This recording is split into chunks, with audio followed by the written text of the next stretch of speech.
Is Barbara Berkmeyer.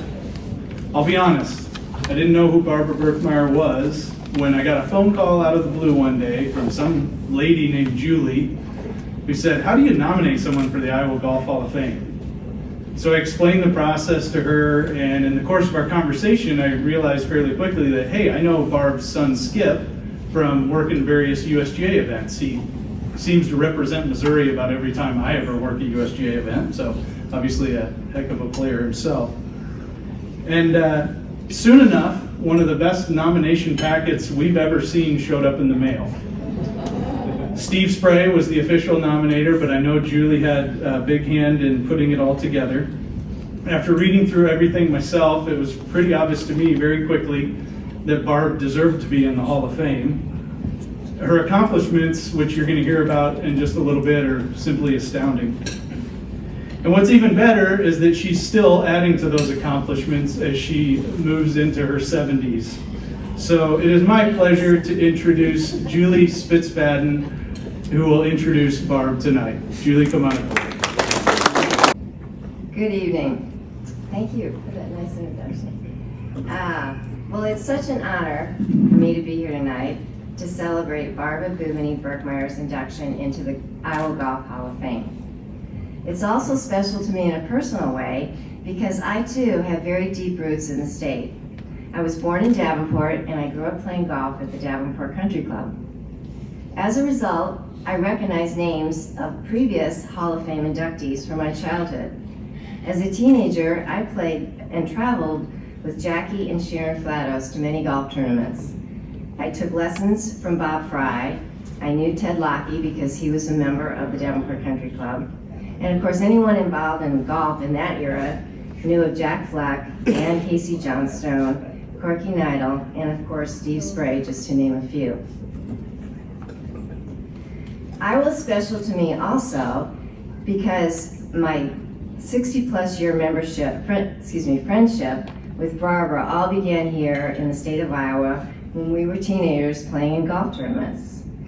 However, long before that, Barbara, at age 4, began swinging a golf club under the tutelage of her father, PGA professional Frank Bubany, at Fort Madison Country Club. At the age of 9, this little girl from Iowa boarded a Greyhound bus all alone to play in her first out-of-town tournament in Eldora. It was the first of many junior and women's tournaments that she would play in for the next several years across the state.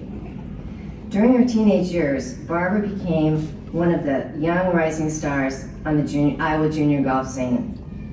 However, in 1961, when Barbara was 17, her father accepted the head green superintendent position at Algonquin Golf Club in St. Louis, and the Bubany family moved from Iowa to Missouri. Soon after she arrived in St. Louis, Barbara made headlines, winning all the junior tournaments across the St. Louis region. Subsequently, she was recruited to be the charter member of the University of Missouri's newly formed women's golf team and received the first women's athletic scholarship of any kind awarded by Mizzou. While at Missouri, she had the opportunity to play twice in the Association for Women's Intercollegiate Athletic Championships, which was the forerunner to the NCAA. In 1966, Barbara lost a tight quarterfinal match to the Wisconsin superstar Carol Sorensen. Within a short time after moving from Iowa, Barbara had built quite a reputation as one of Missouri's top female golfers, as well as a successful competitor at the highest collegiate levels. Needless to say, the early years she spent in Iowa learning to play competitively and honing her golf skills prepared her well. While still in her competitive prime, Barbara took a multi-year hiatus from tournaments to devote her time to being a full-time middle school history and English teacher in St. Louis and to raise the Berkmeyer son and only child, Skip. Well, she taught Skip quite a lot about golf, as he would go on to be an NAIA All-American at St. Ambrose College, win several state and local titles, and compete in numerous USGA championships, including Sweet 16 appearances in the USAM. Despite her lengthy break from tournament golf during Barbara's 6-decade competitive career, She competed in 11 USGA championships, including 5 women's national amateurs, 2 mid-amateurs, and 4 senior women's amateurs.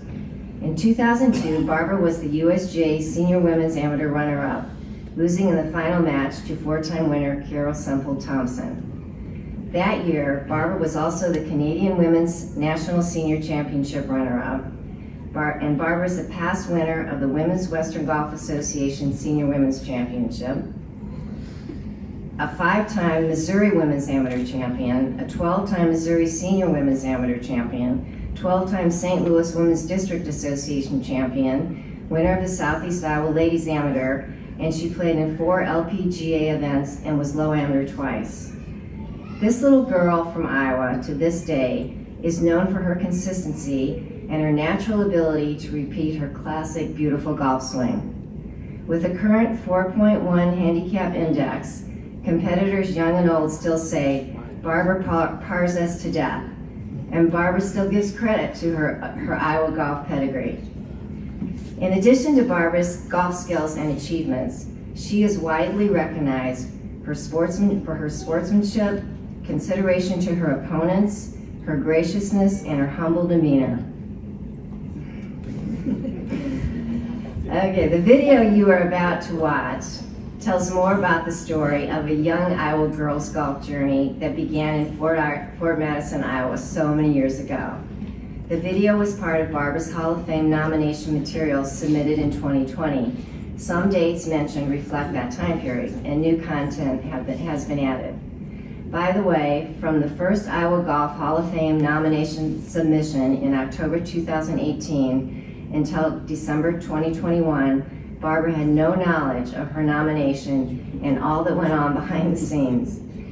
This past December, when she received the call from Chad Pitts and John Brown congratulating her on her Hall of Fame selection, Barbara was overwhelmed.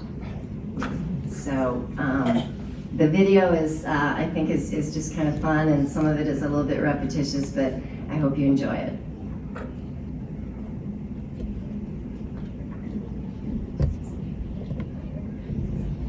Who is this new young golf whiz in town? It was 1961, and the buzz in the St. Louis golf community was about 17-year-old Barbara Bubany, who had just moved from Iowa with her family. Fast forward to 2020. The question now is, how does Barbara Berkmeyer, at age 76, still hit the ball like that? It all began in Iowa.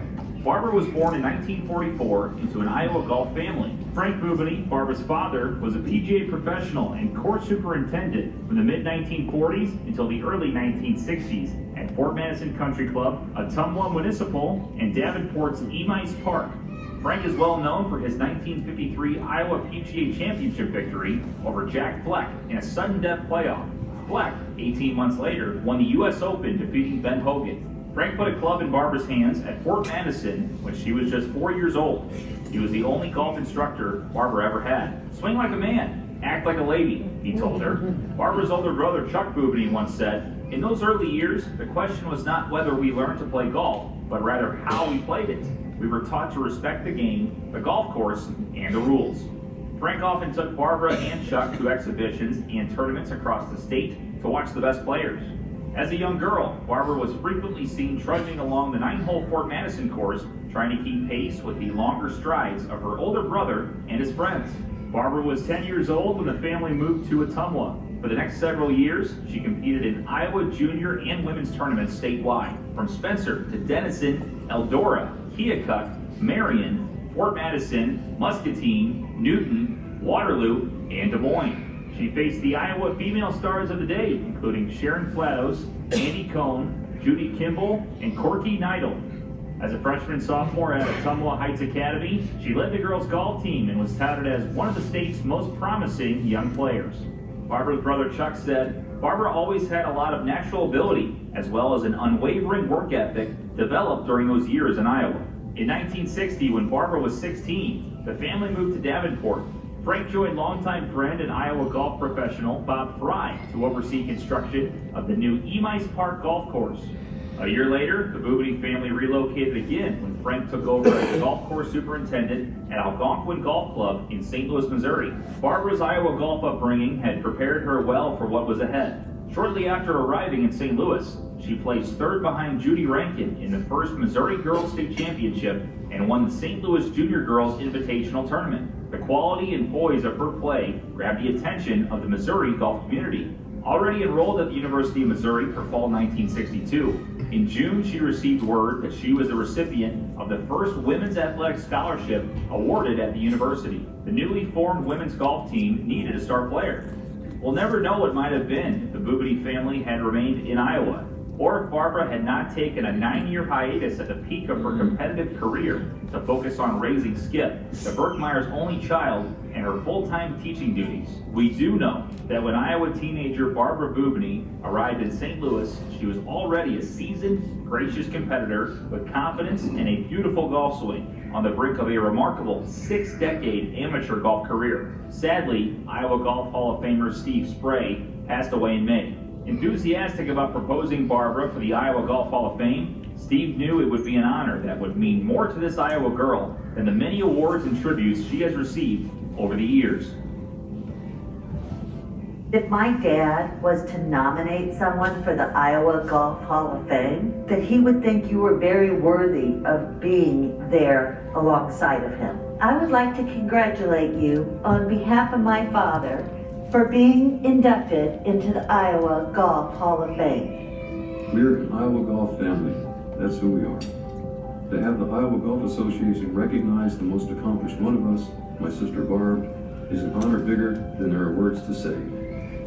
Our dad, Frank Bubany's whole life was Iowa golf, so I know he would be so proud of her too. When she was younger than 7 and hadn't started school yet, she would travel around Iowa with our dad and watch him play in tournaments. She was and still is a real student of the game. Barb is just a normal gal from Fort Madison, Ottumwa, and Davenport, and her record as an amateur golfer is a testament to what those formative Iowa golf years did for her. You are the 13th woman to receive this honor. It's an impressive group, amateurs and professionals who have set themselves apart, not only in championships won, but in countless hours of service.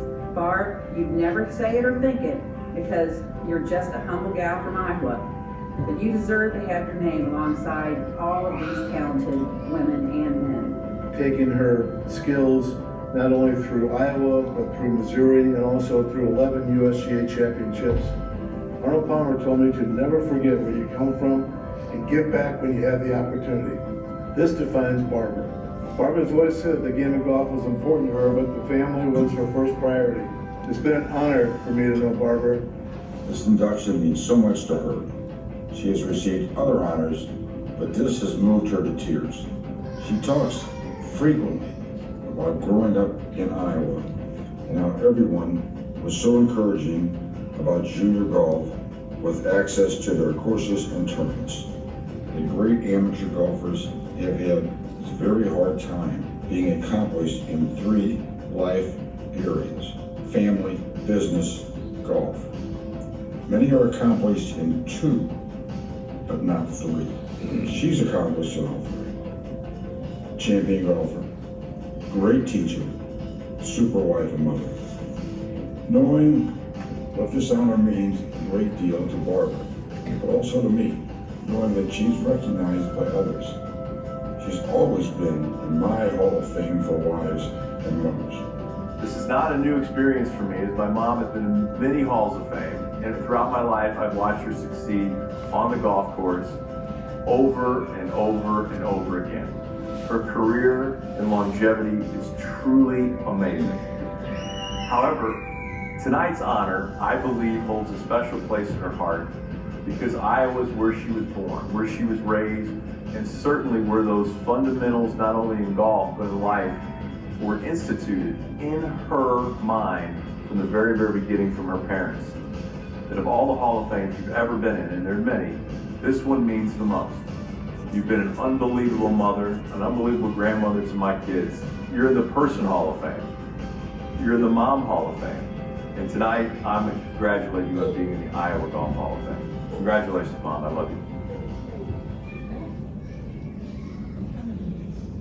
The late Steve Spray, my longtime friend and instructor, who initiated the Hall of Fame effort for Barbara, I am pleased and honored to welcome Barbara Bubany Berkmeyer into the Iowa Golf Hall of Fame, class of 2022.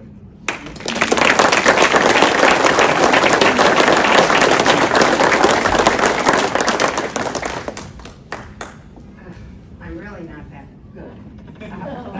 You know how sometimes when you're playing with your girlfriends, the evil twin shows up and plays on stage. Well, I have some issues, but anyway, I'm so glad that I have people that don't bring them out. That's wonderful. I want to congratulate those people who were inducted with me, and I want to thank Chad and his staff. And I was thanking the Iowa Golf Association, but you cleared this up for me in your speech that I have a lot of people to thank for this honor.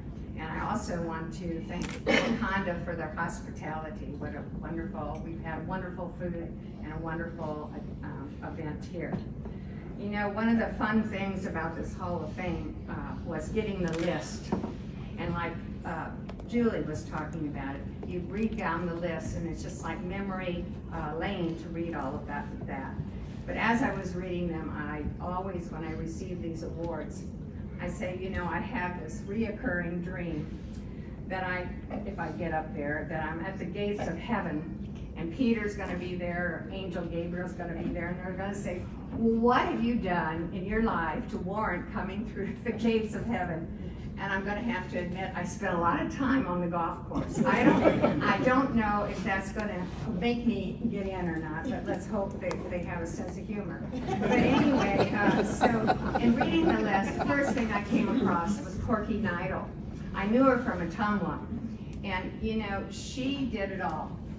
She not only played golf and spent a lot of time on the golf course, but she also gave back to the game of golf.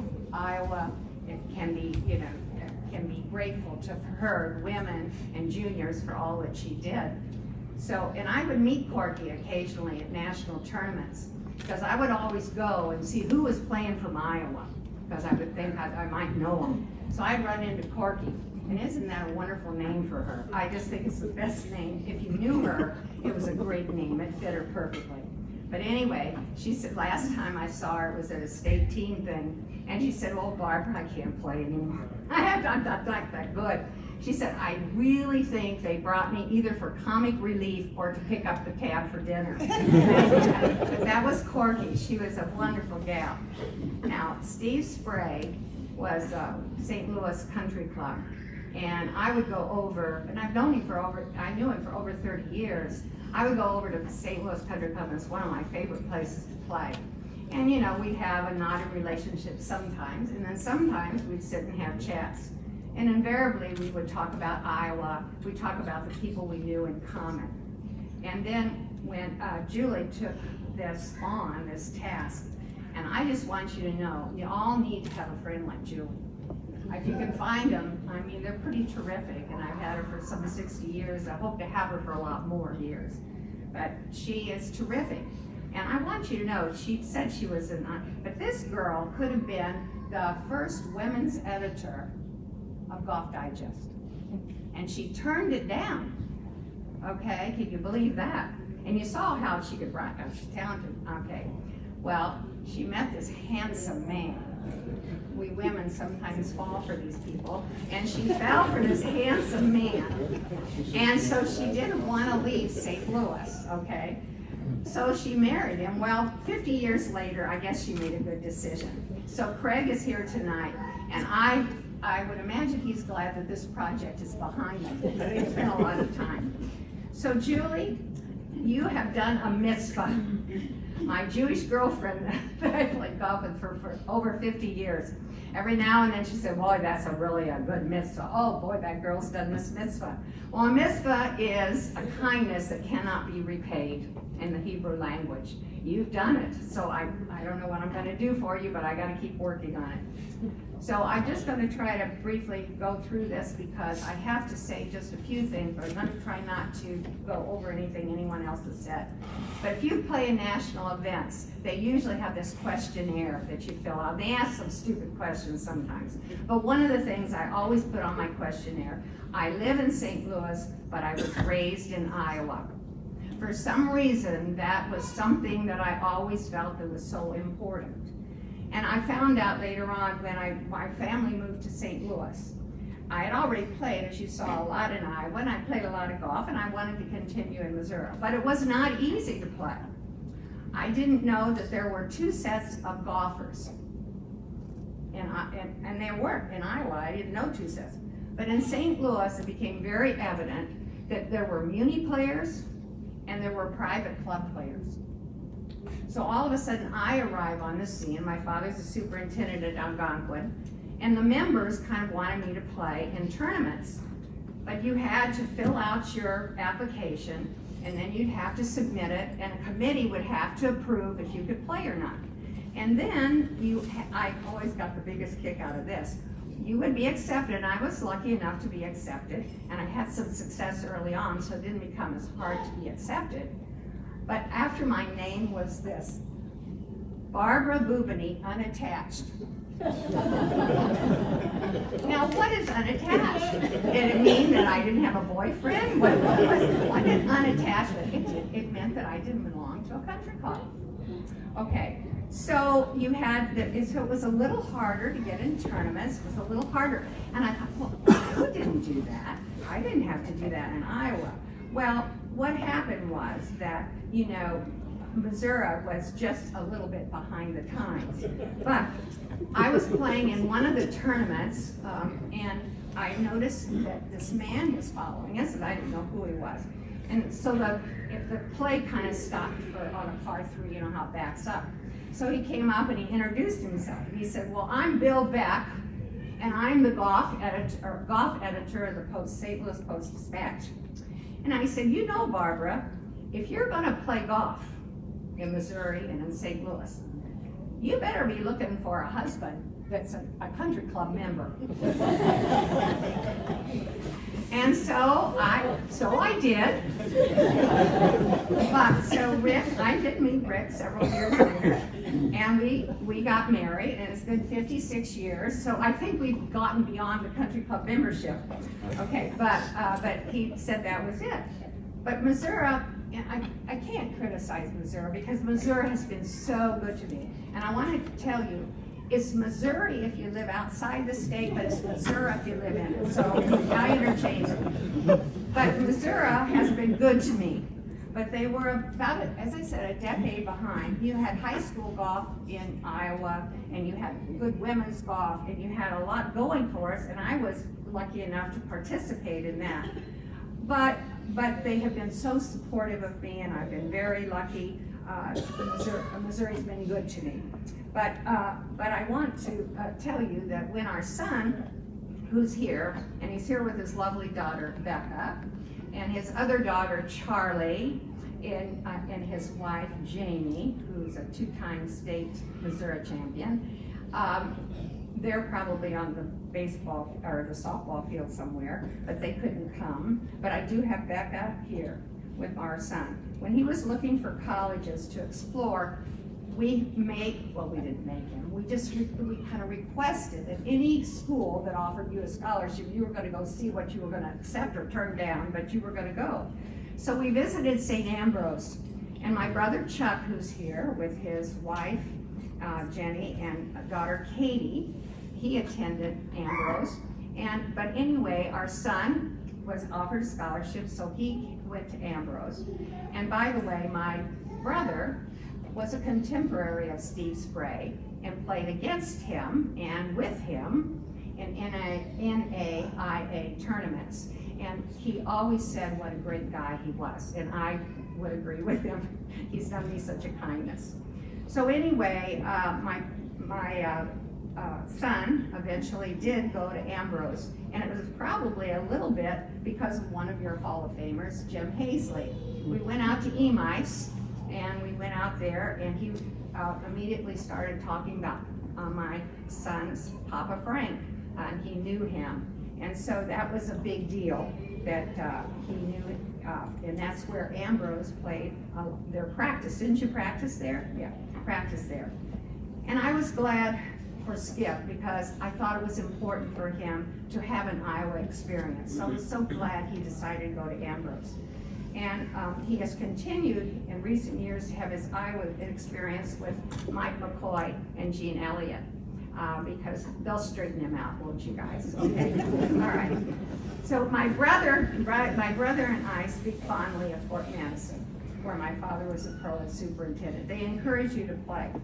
And I must admit that our father did not give us formal instruction, as you heard. He learned by us to learn by imitation and watching good golfers. We saw Byron Nelson play, Dr. Kerry Middlecoff, and I know along the way I saw Sam Snead play. But the closest form he ever came to instruction is when I was about 17. I was at the end of the range at Davenport, and he would jump off the truck, and he'd come to the end of the range. He said, "Well, how are you hitting them today?" And I would say to him, "Well, I just think I'm really just doing great, you know." And so he said, "Okay, we'll just see how great you're doing." And he'd go to the golf bag, and I knew it was going to be the club. He'd pull out the dreaded 3-iron and want me to hit that. And I hated that club. And so, but I thought the only thing a 3-iron was good for was hitting under trees. You would never use it for any other reason. But Fort Madison laid the foundation, and those were the days when golf salesmen became friends of the family. You know, they would visit Fort Madison Country Club, and you knew they weren't going to get rich at a little town of Fort Madison. But they loved Frank. They called him the Pro. That was my dad, as he was called. There would always be cold beer, good stories, and my mother Phyllis, who was an excellent athlete, would have good cooking, so they would show up. So as a result, the Wilson salesman, when Patty Berg was near, would come and watch me hit balls. In Ottumwa, the Spalding salesman, when Marilyn Smith was at the Ottumwa Country Club, he drove Marilyn out to the Ottumwa Muni to watch me play, to watch me hit balls. And the pros of the years also became friends. Dad would travel and to local golf events. I would kind of be with him and caddy for him. So Bob Fry, I watched him play a lot. Emil and Mel Ward, I watched them. Joe Brown, my father adored Joe Brown. You're Des Moines only here. And I would go and pull Dad's cart for 9 holes, then go to the car and take a nap in the back seat and get ready to go back home in the evening.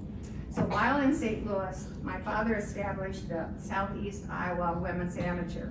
And that's where the Flatos, I met Sharon, and I always knew of Phyllis Otto Germain, but I never played with her. She was a tad bit older, but I always admired her. And then Jackie Flatos I played with, but I don't think she ever came to the tournament. But the most important person that came to the tournament was Julie Hollingsworth-Spitzvat, and that's where our friendship began. Then my father established the Southeast Men's Amateur Tournament in Ottumwa. And that's where it was exciting because he had this tournament and the big cars would come in our little parking lot there at the Muni. And Herman Sani and Sarge Fontanini would show up and come and play. And there would always be, I finally realized, there'd always be a tournament inside the tournament. The guys would, there was some money exchange, but they had a good time. They had a good time and they showed up every year. And of course our family followed Jack Rule, okay, and Judy Kimball. And in Ottumwa, I started to travel a bit, as you saw, and play. Now my brother, by far, was a better golfer and a better competitive spirit than I had. But he couldn't be spared from the workforce. So, but I was, you know, I was okay for me to go, who needed me? So I was young and I could go play. And one of your Hall of Famers that I came to know very well was Ann Casey Johnstone. We became pretty good friends. I crossed paths with her in LPGA tournaments that I played in as amateur. But she became the Stevens golf coach in Columbia, Missouri, where the University of Missouri is located. So her Stevens team and the Missouri team, we played, you know, back and forth. And she, you know, and we'd have long conversations about Iowa because we were both so proud of our roots. And fast forward to Pine Needles when I was playing in the USGA Senior. And I saw, because I had lost track of her, and all of a sudden I see this person, familiar walk coming, and there she was, Ann Casey. She had been following me for a bit. We chatted about after the round, and she said, now Barbara, I've been watching these people out here. I think you can win this thing. She said, really, you can? I said, no way, Ann Casey. Well, anyway, I did make it to the finals, okay, that year. And I did play against Carol Simple, but I've got to tell you, FYI, for anybody who's playing in golf tournaments, have adequate rain gear. My rain gear was not good for that. I was praying for lightning so we would cease. But anyway, I lost the match, but it was a good experience. I think Ann Casey Johnson said something that I could improve my putting. I'm always the coach and always the teacher. But perhaps my favorite story is about your Hall of Famer, Jack Fleck. My father in 1952 beat Jack, but Jack for the PGA Championship here in Iowa. And Jack was a fine player. Well, very shortly after that, Jack went on to win the Open. Well, I kept my dad's trophy, and you can't part with that. It was such an important thing to our family. I eventually gave it to my brother.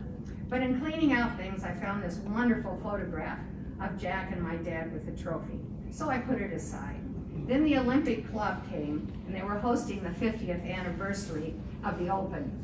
And all of a sudden, who would be there but Jack Fleck? And they were interviewing him. And I thought, maybe this would be a good thing to do. So I thought, well, what I'll do is I'll think about, and I lost a page here, so I can tell you, it's here somewhere. Here it is. Well, the photograph, I thought, well, wouldn't it be great to have it signed? And I could send it to my brother, and he could put it by the trophy, and I'd get a copy too. So I just picked up the phone. Fort Smith, Arkansas. Jack was listed in the directory. Got his number, and I called him up on the phone. I talked to Carmen, and she was so charming on the phone. And I explained what I wanted to do, and she said, I think Jack would really love to talk to you. So Jack and I talked about Iowa, about the pros that we both, knew in common, about Davenport, about Ambrose. Then he said, I'd like really to tell you a little story. He said, I had doubts about my golf game. I wasn't really big success, he said. But I was playing really pretty good in the Open. And he said, I had a nice round on Saturday. So I was sitting and shaving. And he said, the mirror. All of a sudden I heard this voice coming from the mirror. Well, I thought, well, maybe he's lost a little bit. But then he said, I wasn't hallucinating. He definitely said, because I looked in the mirror again, and it said it again. It seemed like it was coming from the mirror. Well, history has it that he went on to win, okay? So he said to me, now Barbara, he said, be sure to send these photos soon, because I'm going in for surgery, and it's pretty serious surgery, and I don't know if I'm gonna, make it. But he said, I am ready to go. He said, I'm ready to see the Lord. It's not a problem. He said, I'm ready. And so I hurried, sent the photos, and he did. He sent them right back. And I got the photos, and I got the nicest note from him. Keep playing golf. It's been the greatest life in the world for me. God bless, and keep smiling. Well, you have all given me a lot to smile about tonight. Thank you so much for this honor, and the people of Iowa and my Iowa roots have never, ever left me. Thank you so much.